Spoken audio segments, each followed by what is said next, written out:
matchup over time. But like when you're spending all that time learning the top tiers, you might forget to practice against the mid tiers. But either way, our next set, we've got htwa coming up. Player from Georgia, if I'm not mistaken.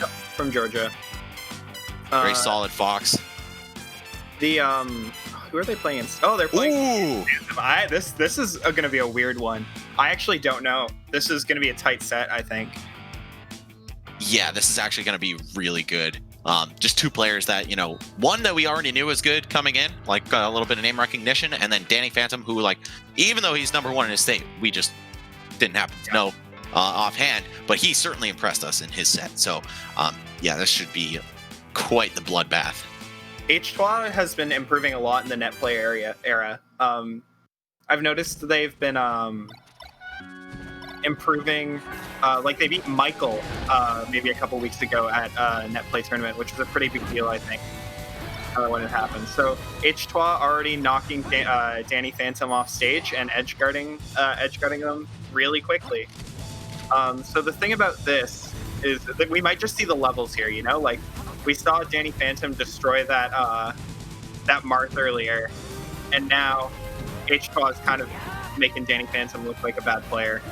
Right, and then, you know, throw Mango against htwa and you get the same outcome, right? Like, it's just so impressive how many layers and levels of skill there are in Melee. Like, the divide between, like, high level and high level plus even is, like, very stark. You have to hold away from the ledge there if you want to grab it sometimes with spacies. Oh, good edge guard. So had a good read there. Was able to hit him off stage at like 60, which is kind of what you want to do. If you can kill Fox and the Ditto around 60 every time, you're doing pretty good. And these stocks melting down into ectoplasm pretty quickly here. 3 taken off the board in the first minute. htwa is just going like turbo on DannyPhantom's shield here. And it's like, what do you do? I guess you like can roll away, but it's still not great. Okay, htwa, I like that. Wave dash back right there. Just keep yourself safe at the edge. Don't overextend. Beat the ledge dash or the ledge hop aerial. Ledge hop nair, always very good. Had to make a read there. But the thing about that up smash is I don't think it would have led into anything or killed. So, I don't know, it's an interesting pick. Get up attack, tech chase. Ooh, the shield drop to Waveland. htwa looking super clean with the movement. And potentially another stock for DannyPhantom here. Okay, Invincible Bear gonna get it done. Yes, okay. With no jump, no shot at making that back. htwa was looking to either slide off or on protect one of the platforms there, but, you know, it's hard to do that sometimes. Tech chase. You know the Fox is playing on point when they can react to tech chase with up air in that situation. Of right, course, or sorry, go ahead. No, or they're just confident enough in the read that they're gonna try to line that up and make it look like it was reactionary. You know, either way, htwa doing a great job in that first game. Like you said, Faust, the beginning of that, or rather the last set that we saw DannyPhantom in, he was absolutely crushing his opponent. It looked like, you know, super one-sided, but now throw another high-level player in the mix who might just be like a little bit better, and you could see him get a taste of his own medicine there. It looked like DannyPhantom couldn't really like catch his breath ever, you know? Right. htwa was always applying pressure. That's something I've noticed the times I've played htwa, even when I've played Puff against him, is that I always feel like the corner is super unsafe. Wherever I land or wherever I try to go, htwa is going to like either scout me out with a full hop aerial or a short hop aerial or turn their back to me and short hop bear or something like that. You know? Right. It's scary. He hits your shield and then he just goes turbo and then you have to roll and then he reads the roll and then you get punished anyway. Like, yeah, it's super unforgiving to play against a really good spacey, man. Just like, you can get smothered before you even know what happened. And we're seeing htwa do a great job of that so far. DannyPhantom winning the opening exchanges here, just barely got htwa on the edge, but unfortunately not able to capitalize into a stock. We'll shine out a shield though, breaking free of some pressure, but now it's htwa's turn. Yeah, this is something I'm happy to see from DannyPhantom. He picked a bigger stage, knowing, I think he understood that, yeah, htwa was doing a good job of smothering him there.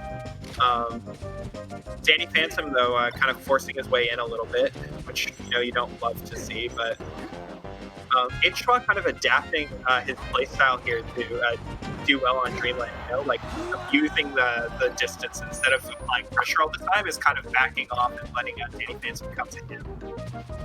Right, I feel like you've got your small stage foxes and your large stage foxes, and so far htwa showing some serious proficiency on both maps. I mean, Battlefield, I guess, kind of right in the middle of everything, but still noticeably smaller than Dreamland, and your game plan has to adjust accordingly.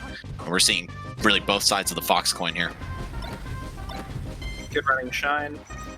I think something that could be better explored is how you can abuse the camera to find your openings, because sometimes if you can't see the entire stage when the camera's moving, you can use a burst option like that thing or two, or running shine to take some space. Okay, so that's not going to kill because it's Dreamland. That would have killed on every other stage probably, but getting a little thirsty with the kill with the dash attack gets punished. The up throw bear, and yep, gonna just call the bluff, say, hey, like, it's so tempting to go to ledge here, gain some invincibility, not have to land on stage. I'm just gonna snatch it. Find when foxes and falcos jump and use their double jump and then kind of recover from that place that gives them a lot of options, they typically just go to ledge anyway. They do like another angle. It's a pretty common habit.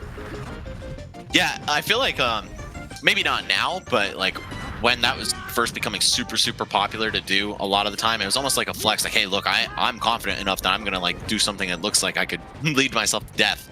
And now it's just like so standard fare. You see all the top foxes doing it, and as a result, like, it just has become more common and more frequently covered, as you saw DannyPhantom look for it right there.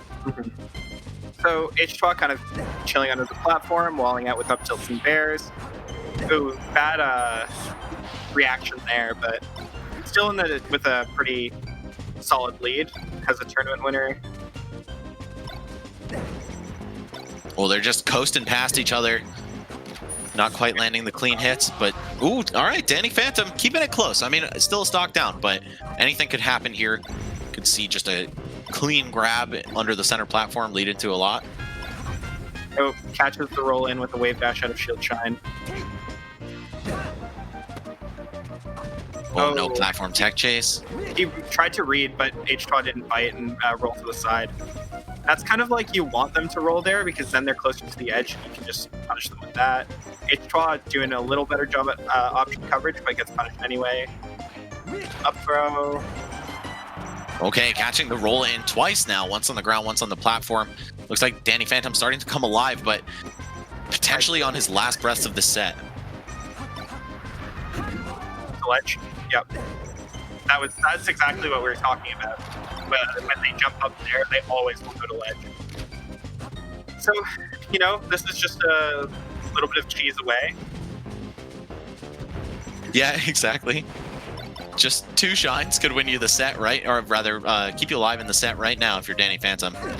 And very fortunate getting sent to the left off of that shine, but still not enough of a ceiling on this stage even to survive the up air at that percent. And we're going to see htwa move on 2-0.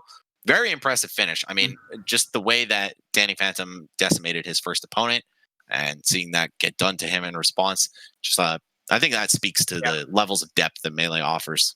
Yeah, DannyPhantom was adapting as the set went on, but it was at the point where htwa had too much of a lead when it was kind of doing really safe things to hold on to it, and Danny just couldn't read those and punish htwa for them, and ended up losing in game 2. But we'll see.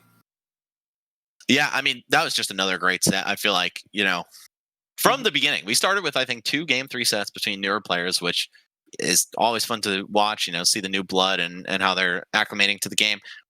And now we're seeing the higher level players start to come out of the woodwork, and they're putting on great shows for us. Let's just relive that set. A couple key moments from that set with the Red Bull replays. Nice read. Good. Yeah, htwa got so many clean bears out of Firefox. Yeah, that was the other one I was thinking of. Yeah, Danny kind of likes the straight angle, eh? Mm-hmm. Which is interesting, because typically it's not that good. You have a lot fewer mix-ups when you just go straight. Yeah, you can't drift on your way down back and forth a little bit. Can't snap to the ledge, at least not as quickly as going downward. So it's kind of like a please hit, like yeah, get hit by the Firefox, like